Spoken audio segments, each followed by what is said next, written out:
Dia sim, dia também na capa do jornal falando. Vou te falar um negócio. Se fosse hoje, eu acho que a gente ia surtar mais, cara. Por quê? Cara, a questão da rede social é uma coisa muito rápida, né? E dinâmica, né? Do cara tu tá andando, o cara tá te filmando, pô. Vai. Acho que foi foda-se, né? Que meu pai mandou pro Sérgio Malandro. Aham. Viralizou a parada dessa, mas imagina se for há 30 anos atrás, quantos foda-se ele já tinha mandado. Pensa, só faz uma imaginação do que seria. Mas já era uma loucura, cara, porque a gente já acordava, pô, vai sair na capa do Lance, que você não pegou, né? Eu peguei um Pegou pedacinho Lance, assim, de Jornal do Lance. Esporte, Globo, aquela época era jornal, meu pai comprava todos, cara. Não tinha internet, não tinha a reprodução da informação, não era tão rápido. Mas assim, foi difícil, cara. Que a gente começou... Eu comecei a frequentar futebol mais ou menos em 82, 83. Eu tinha 4, 5 anos. Em 86, 87 já comecei a, ser apaixonado em todos os jogos. E aí eu e meus 2 irmãos, todos os jogos. É viagem pra Manaus, é viagem pra Campos, é viagem pra Itaperuna, é viagem pra qualquer lugar a gente ia. Meu pai levava nós 3. Então tu foi aprendendo aquele dia a dia. E o Vasco passou um período bom. 87 ganhamos, 88, 89 campeão brasileiro. Aí comecei a conviver com o jogador. Até hoje a gente tem relação, pô. Tenho relação com o Valdir, Bigode, com o Luizinho Quintanilha, Carlos Germano, a galera daquela geração, Mauricinho, Romário. Na época, o Edmundo. Que a gente convivia muito. E a gente era moleque, os caras davam cascudo na gente, a gente ficava na concentração, viajava, entendeu? Mas nesse período meu pai não era tão grande ainda. Ele era uma figura de cenário carioca. Quando o Vasco chegou no cenário ali em 97, 98, 99, 2000, o meu pai se tornou uma figura nacional. Em 89 ele até trabalhou na CBF, e aí teve um estalo ali que o Ricardo Teixeira quis chamar ele para assumir a seleção, ele falou, não, eu quero ficar no Vasco. Ele, em 89, não sei se você sabe, ele assumiu a seleção e o Brasil foi campeão da Copa América depois de 40 anos. Poucas pessoas falam isso. No Maracanã, eu fui em todos os jogos. Até hoje, meu irmão tem todas as camisas lá desses jogos. E aí, a partir de 97, ele ficou muito grande, cara. Daquele cara que tu não pode sair mais na rua, que tem que andar com segurança. De eu estar na rua e o nego tá xingando teu pai, entendeu? Mas, e aí assim, eu meio que... Mas volta pro Álvaro de 15 anos. Como é que era chegar na escola? Ah, esquece, cara. Cara, assim... E eu fui criado na Zona Sul, né, cara? Tinha pouco vascaíno, cara. Zona Sul é Flamengo e Fluminense. Aí tu ia pra sala de aula, tinha 2 vascaínos, 20 tricolores e 30 flamenguistas. Então, cara, era meio complicado. Mas assim, é porque é exatamente isso. Por não ter internet, por a informação ser um pouquinho, mas assim... Seu pai aparecia na TV, aparecia no rádio, aparecia no jornal. Você era filho de uma das figuras que mais apareciam na mídia na época, mesmo quando no Rio de Janeiro. Não, do Rio de Janeiro esquece, cara. Não, mesmo não aparecendo ainda... E tinha aqueles embates lá dele, Márcio Braga... Então... O Horta do Fluminense, Michel Acef, então assim, cara, viu Kleber Leite depois de um tempo. Toda hora tinha alguma coisa. Era direto. E eu lembro que na época, todo mundo ficava esperando os programas de domingo pra ver as resenhas esportivas, né, cara? Não sei se tu pegou essa época e a porrada comia, né, cara? Não era aquela resenha esportiva hoje fake que as pessoas ficam se agradando. Era porrada mesmo de quase sair no tapa, entendeu? Você tinha o hábito de ligar domingo pra ter seu pai? Volta e meia participava também. Você tinha o hábito de ligar pra ver se ele ia participar, se ele ia entrar? Direto, cara. Não, eu já sabia. Ele já chegava à noite, botava aquela camisa lá que minha mãe escolhia pra ele. Vou lá pro programa. Eu já sabia que era porrada, cara. E era difícil pra gente, cara. Porque a gente era adolescente, né, cara? A gente não tinha maturidade pra lidar com isso. E meu pai meio que não ficava, vou pra lá, vou fazer isso, aquilo. Ele era muito espontâneo, entendeu? Pô, vou preparar vocês, tô indo pro programa, vou meter a porrada no fulano, no ciclano, vou discutir lá com o Juca Kifuri, vou discutir com... Até eu errei lá no programa, era o Milton Neves, que, pô, tiveram Cajuru, esses caras foram só embate, cara. Se tu puxar aí nos programas antigos, cara, era uma parada meio pesada, assim. Então, assim, a gente... Meio complicado até pra... eu acho que minha mãe foi fundamental porque, assim, ela meio que blindava a gente em algumas coisas, mas a gente sofreu um pouquinho, cara. Eu fiquei meio arredio na época. Aí, como eu tava no basquete também, logo em 95 eu já entrei no basquete. Então, meio que me afastei do futebol, entendeu? Falei, pô, vou focar no basquete, que eu não aguento mais futebol, cara. Porque assim, todo jogo era confusão.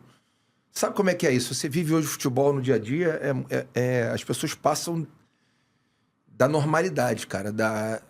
De como você chega, como você ofende as pessoas, entendeu? E a gente meio que passava isso quase todo dia, entendeu, JP? Era meio complexo, cara. Tava vendo aqui, já tô vendo aqui o chat, a rapaziada participando com a gente, Marcelo Mascarinhas Esse mandando... aí, irmão, você trabalha lá no Fluminense, pô. Mandou o melhor gestor de base do Brasil, esquece. Trabalha com o nosso irmão Antônio. Pô... Que tu tem que trazer ele aqui, cara. Pô, já trouxe uma vez, mas aí tem que voltar. Tu trouxe ele? Eu trouxe ele lá no início, já tem... Pô, mas tem que deve trazer ter uns 2 hoje, anos. cara. Hoje ele é top 3 da base do Brasil, cara. O Felipe... Pô, o sobrenome do Felipe... Said? Não, o Felipe Se Amarela. Ele... Esse amarelo é o nosso, Então, pô. mas esse sobrenome eu sempre me complico. Ele falou assim, fenômenos da base, Léo Coelho, sou fã desse aí. José Vasco mandou um monte de número, eu fiquei devendo. Na cabine podcast com o André Marques, meu parceiro, narrador da Voz TV. Marques, pô, eu tô assistindo o podcast dele, legal, cara. Pô, ele é um bom, cara, né? é um cara bom, inteligente, né, cara? Ele tem que vir aqui falar do Na Cabine. Tô com saudade do André. André narra comigo na Voz TV, né? Eu sou comentarista, o André é o narrador. Não vejo o André tem tanto tempo, cara. Que eu ontem, né? Não, pior tem muito tempo que ele não fez jogos com a Nova Iguaçu, ele teve outros compromissos. O último jogo que eu vi o André foi contra a Portuguesa. Daqui a pouco eu vou encontrar o André, ele vai ter cabelo já. Tô com saudade dele ali. Resenha tá muito boa, todo mundo assistiu os debates de domingo, é verdade. Pô, cara, que era pico de audiência, cara. Tinha as canais de televisão que não tinha nem... Pô, tu lembra? CNN e tal. Ninguém nem via CNT. CNT, agora CNT. Era traço. Pô, traço, mas quando ia o velho lá, maluco. Porra. Band também, que tinha muito debate. Então, manchete. Mas você falou, voltando, você falou do basquete. Você falou que chegou uma hora que você foi focar mais no basquete que no futebol. Mas você resolveu focar no basquete, você viu que você tinha um caminho ali pra ser um atleta profissional, você se tornou? Ou foi mais porque você tinha aquela coisa que o futebol tava com um clima muito pesado pra você e você não queria aquilo? Então, como eu era muito jovem ainda, eu ainda não tinha uma dinâmica do que eu queria ser em relação a termos de profissão.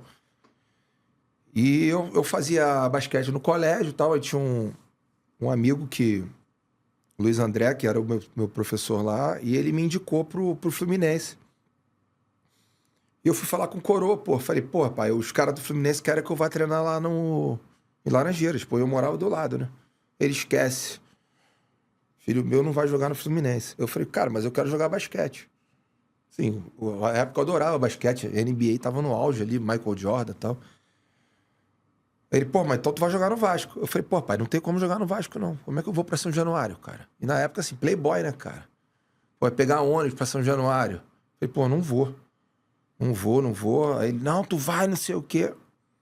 Cara, cheguei no São Januário, aí na época tinha um motorista. Não, vou te levar, eu te levo, te busco, tua mãe te leva, te busco, não interessa, se vira, eu vou. Porque se tu quer jogar, vai ter que ser no Vasco. Aí eu lembro que até hoje, pô, eu criei uma relação, o basquete foi um divisor de águas na minha vida, em relação a tudo. Em relação à minha vida pessoal, em relação à minha vida profissional.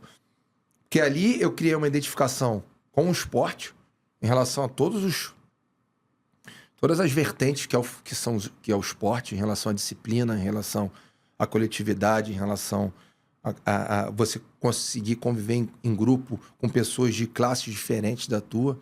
E você entender esse processo, ali realmente, cara, mudou a minha vida. Criei grandes laços de amizade, grandes laços. Eu não gosto de ficar falando nome, porque as pessoas depois falam, você não me citou. Você não falou meu nome. Nunca vi isso. Eu tenho que falar o nome de todo mundo aqui, escrever e falar. Mas eu criei grandes laços de amizade. E ali, cara, eu frequentava Vasco diariamente. Aí quando eu cheguei lá, meu pai me levou no primeiro treino. Aí tava lá todo mundo sem camisa, bola rasgada, quadrimunda. Meu pai chegou e falou assim, meu irmão, chamou o diretor lá, Zé Luiz, que Deus o tenha, um padrinho meu na minha vida. Também aprendi muito com ele. Cadê o material que eu te dei? Aí eu lembro que os caras, meu irmão, no dia seguinte falaram, meu irmão, Álvaro, tu salvou nossa vida. Só material cheirosinho, bola nova, quadra limpa. Porque, pô, esses esportes amadores, cara, são meio largados, né, cara? Por mais que o Vasco sempre teve amadores, mas assim, era... O futebol, cara, o futebol na base já era muito raiz. As pessoas não têm noção do que é o futebol. E aí eu vou entrar nisso quando eu tô falando do basquete. E aí, cara, foi um período muito bom na minha vida. Foram 4, 5 anos que eu joguei. Pô, o Vasco montou vários timaços.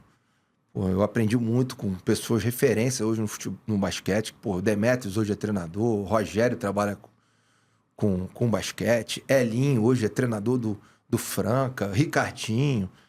Pô, Charles Bird. Tipo assim, Sandro Varejão, irmão do Anderson, que hoje ele e o Ailton são empresários do ramo. São pessoas que hoje são referências, cara, no cenário do esporte do basquete. E acabou esse corte? Então calma aí. Antes de eu ir embora, não esquece de se inscrever no canal, ativar o sininho da notificação, deixar o seu like e o seu comentário e, claro, seguir as nossas redes sociais. A gente tá no @ForaDoJogoCast em todas as redes sociais, mas pelo visto, estamos expulsando, então vai, me ajuda aí!